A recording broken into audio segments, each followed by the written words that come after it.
Hey everyone, want to delete your Binance account? Today I'm going to show you how to delete your Binance account on phone. Here's how to do it safely and quickly on your phone.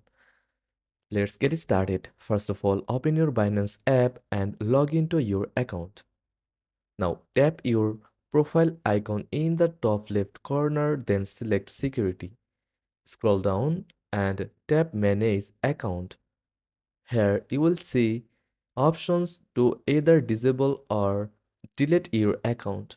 Tap delete account, then read the important warnings.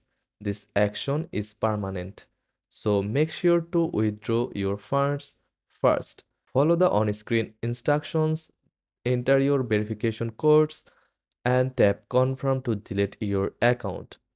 That's it, your Binance account is now deleted. Remember, this action cannot be undone. If this guide was helpful, don't forget to like and subscribe for more crypto tips and security guides. Thanks for watching.